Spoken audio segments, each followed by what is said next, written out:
Hi, welcome to session 2 of Understanding Human Evil.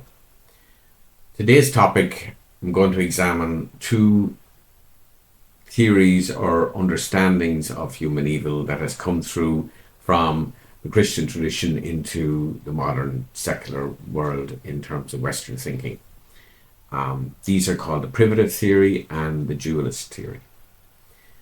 Each of them have their roots in a religious view of the world, but over a period of time, particularly since the Enlightenment, that period of time, the Renaissance, they have lost their religious roots and have taken a secular form. Once again, I'm going to emphasize that it's important when we're talking about evil that we don't just abstract it and make it into something just very vague and academic. And it's particularly so when we're looking at a theory. So the primitive understanding of human evil comes from a puzzle or a problem that existed in Christian thinking. Problem with evil being in the world is that Christians and theologians had a lot of difficulty trying to square the fact that there's so much evil in the world if the world has been created by an omnipotent, omniscient, benevolent God. You see, if God is a God of love and He's created, and this is His creation, and He has the power to change things, then the question is begged, but why is there so much evil in the world? And this has caused a lot of problems for Christians over the centuries. And more recently, you can see in some of the podcasts from people who are called deconverters, people who've left mostly evangelical Christianity. And they have online conversations. Myth Vision is one. The Harmonic Atheist is another. Bart Ehrman, who is wonderfully intelligent, biblical scholar, also left his faith, even though he loves what he does, and his work on scholarship on the Bible is wonderful. All of these will acknowledge that the reason that they were no longer able to hold on to their Christian faith was not so much because of theological difficulties with the inerrancy of scriptures or all the rest of that, because they could get their heads around that. They just couldn't square the fact that there's just so much sadness and hurt and suffering and pain in the world if God is actually in charge. So this problem has existed from the beginning, and as a result of that, theologians had to try and figure out how to manage this. And the one who developed the concept around it is Gottlieb Leibniz, philosopher in the 17th century, who coined the term theodicy. And theodicy comes from the Greek theo and dikos, which is God and justification. So a theodicy is the efforts to justify God's presence in the world, even in spite of the fact that there's so much evil there. So although he coined the term, the problem had been in existence from the beginning. And the person most credited with dealing with this problem in a way that would allow him to hold on to the goodness of God is St. Augustine, who's one of the foundational thinkers in terms of Catholicism and Christianity in general. So he developed what's called the privative theory of evil. And this idea is that evil only relates as a privation of the good. In other words, evil does not have an existence outside of goodness. The goodness exists, and goodness is the baseline. Goodness is at the fundamental ground of being, is the good. And then when something corrupts that, that's evil. But so therefore evil is being defined by what is already good. So to quote him, he says, when, however, a thing is corrupted, its corruption is an evil because it is by just so much a privation of the good. So that's why it's called a privative theory. It's a privation of the good. When there is no privation of the good, there is no evil. So in other words, you cannot have evil without good. When there is evil, there is a corresponding diminution of the good. As long then as a thing is being corrupted, there is good in it, of which it is being deprived. And in this process, if something of its being remains that cannot be further corrupted, this will then be an incorruptible entity, natural incorruptibility, And to this great good, it will have come through the process of corruption. So here's an interesting idea here. Built into this is a kind of an assumption that somehow evil is kind of good, because evil is testing the good. Evil is taking all the bits out of the good until that what's left after you finish corrupting it is a perfect entity or a perfect being. So this was an elegant solution to the problem, because it essentially meant that evil didn't exist outside of the goodness. It doesn't have any existence. And another way of understanding this, a metaphor that you will see used a bit in relation to this, is light and darkness. So if we see light as being something that requires energy and work, we say sunlight, we know the nuclear fission that's causing the heat and the light from the sun. If we light a candle, we'll see the wick and we'll see the wax, and we can see the energy can feed the heat off it, but also you can see the light. So light is being produced by something that's causing, it has substance. That's the most important thing. So the good has substance, light has substance. Darkness is simply the absence of light. So darkness has no substance. Simply put, you get darkness when you turn off the light. So the privative theory of evil allowed there to be, for goodness to be at the ground of being, and that evil is simply the corruption of that goodness. And without goodness, you can't have evil. So C.S. Lewis, a Christian apologist, he puts it, the way he puts it, he says very simply, he said, goodness is, so to speak, itself. Goodness is itself. Badness is only spoiled goodness. And there must be something good first before it can be spoiled. So this is a privative understanding of human evil. Now, if we look at what happened to this, the default condition of all substance and reality is the good. And then we leave behind some of the religious trappings or the religious part of it. We ask ourselves, well, is there an understanding of this that can be put into the secular world? And of course there is.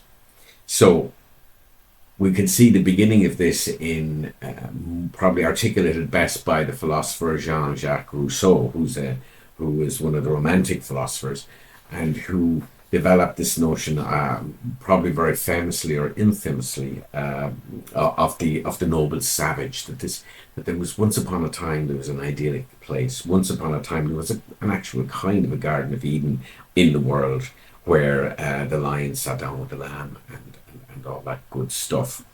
And so Rousseau had this view of this wonderful human being. And there's one, Michelson, he quips, one scholar talks and he describes it. He said, Rousseau compresses a lifetime of complaining into his complaint about what society does to a naturally good animal. So essentially, from Rousseau's point of view, any proclivity we had towards evil was as a result of something that's happening externally. And if we take his classic work, The Emile, which is the story of the young boy and how to educate the young boy, there is this strong element of the creating the circumstances for the young boy to grow into a flourishing, kind, compassionate, caring human being. So this kind of thinking comes out of Enlightenment humanism. And right into the 20th century, we see it in the development of modern psychology. Self-psychology and therapeutic psychology all have been hugely influenced by this form of thinking. We say Carl Rogers and Abraham Maslow would be the main people in relation to this kind of thinking. Maslow in terms of personality development and personality psychology, Rogers in terms of therapeutic psychology. They both have this view of the self-actualization human being, that our job in life is fundamentally to actualize who we are, to bring that person, your best life, into the world. And therapy and education and all of the efforts that go on in a society to help a human being to develop is to help that promise that's in there. Very positive view of the human being, because fundamentally people are actually good, and what's happening and any evil is actually something that has been imported into the person from the external environment. This also had a very strong Marxist influence here as well, which was this idea that, that all the exploitation, everything we can understand has been about evil doing and destructiveness, is the fault of the social environment in which a person is growing up in. So an aberration of faulty learning, essentially that's it, faulty learning, traumatic early experience or whatever. So essentially human evil doesn't really exist outside of or within the person. It's not something they have inside. It's something that has been caused by external conditions. People who read Alice Miller's biography of Stalin or of Hitler would say, that her view essentially is that we can understand all the great evils of the human being as a result and reaction to bad things happening to them.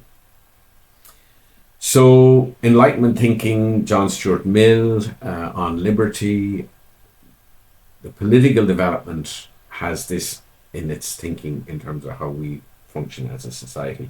So you can see there how important it is to understand that what initially had begun as a theory of evil coming from the religious tradition has actually now been fully embraced by a lot of political thinkers in terms of how we should run society and how society functions. Marx too, because Marx's teaching sees that the capitalist exploitation is at the root of all evil. And again, Ernest Becker talks about this, and he says about Marxism, he says, Marxist tradition seized on Rousseau's work because it was exactly what the Marxists needed. The accusation that the state acted tyrannically to hold men in bondage, and said that once man understood that he had the right to enjoy the fruits of meaningful labour, he would rise up and break the shackles which enslaved him. But the great disillusionment of our time is that none of this has led to the liberation of man.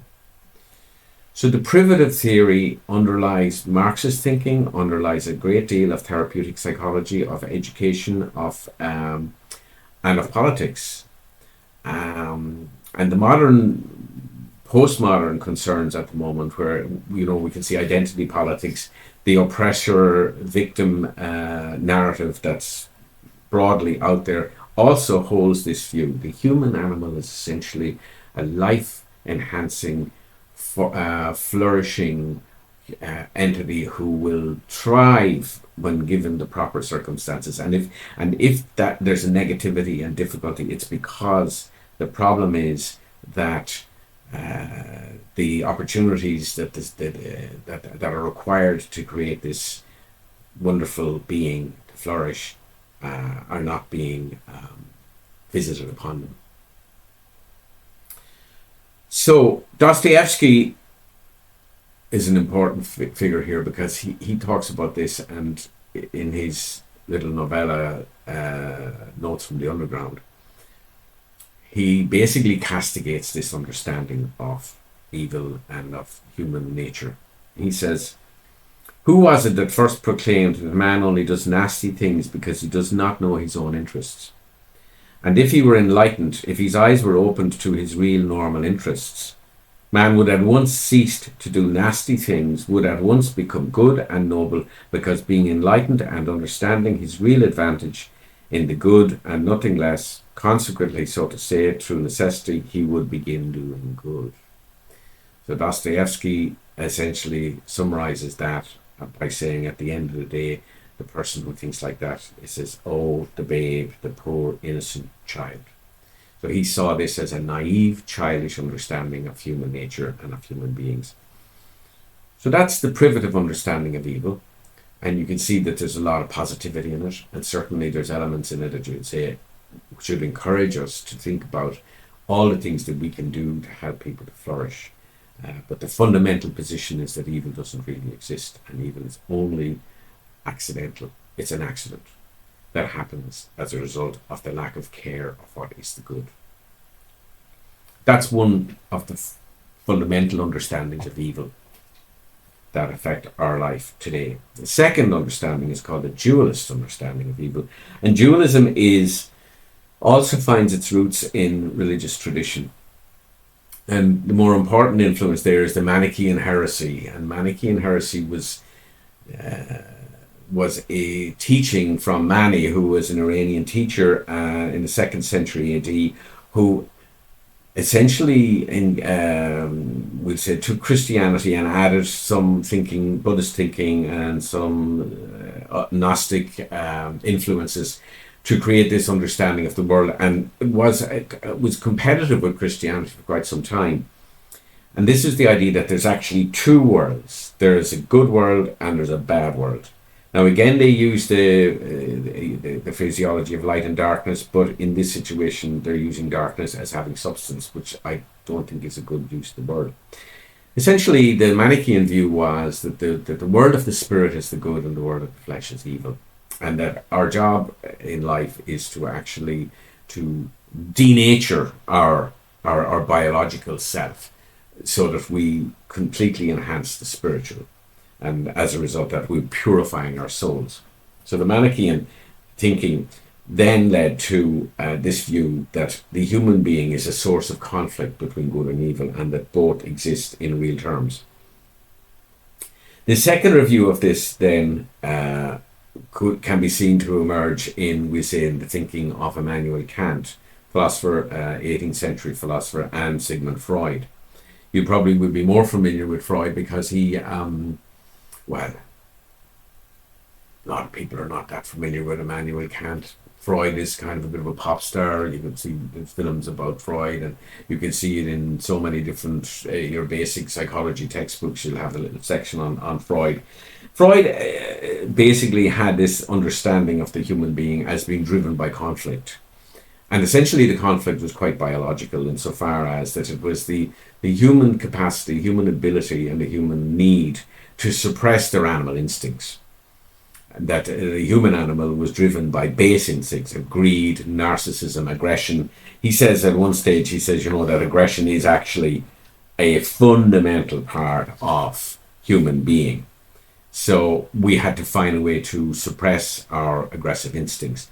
And for a lot of Freudian thinking around the defense mechanisms are mechanisms by which the human being manages these profoundly powerful, instinctual, libidinal, that's what he used, libidinal forces emanating from what they call the id, the animal nature. So Freud had the view that a lot of psychopathology and a lot of problems come from when the human being tries and doesn't do this very well, doesn't either overly represses, finds no way to sublimate or to displace all of this libidinal energy. The superego, on the other hand, is the code that you're using to help to put manners on the id and on the instinctual energy. And that code is something you take from your society. For example, you might take the 10 Commandments as a way to kind of say, do not kill, do not murder, because instinctually there's a part of you that wants to kill people that get in your way. If you look at road rage, for example, you think, gosh, see somebody in an absolute fury. If they just let all that out and hadn't some aspect of themselves that was containing that, then you would see evil in action. So Freud would be one of the fathers of this dualist theory. If you go back a bit further to, we'll say, Hobbes' thinking about, that the world, life, without containing the human being, life would be brutish, nasty, and short. More modern thinkers of that, Nozick, the philosopher Nozick, he describes this in terms of he describes the privative piece. He says, first of all, that essentially that the view that evil is merely a lack of goodness has never seemed plausible, especially to those who have undergone or suffered it. If goodness is a score above zero, and this is an important part of the thing, if goodness is a score above zero, then evil is not zero. It's not merely a lack of goodness, but a score below zero. It is something positive that is negative in its own right. So the dualist understanding then of human evil is that evil exists as a positive force. There is an aspect of human character which is positively present in their lives, which will lead them into doing evil and into being destructive. Roy Boymaster, a psychologist, an evolutionary psychologist, who has written extensively on the problem of evil, I think gives us something very useful in terms of understanding this. And he says, when evil increases, it does not necessarily mean that the causes of evil have become more powerful or important. Rather, it may mean that the inner controls have become weaker. Or to put it another way, you do not have to give people reasons to be violent because they already have plenty of reasons. All you have to do is take away their reasons to restrain themselves. Even a small weakening of self-control might be enough to produce a rise in violence. And then he summarizes. He says, evil is always ready and waiting to burst into the world. So the dualist understanding then of human evil is it's present, it's real.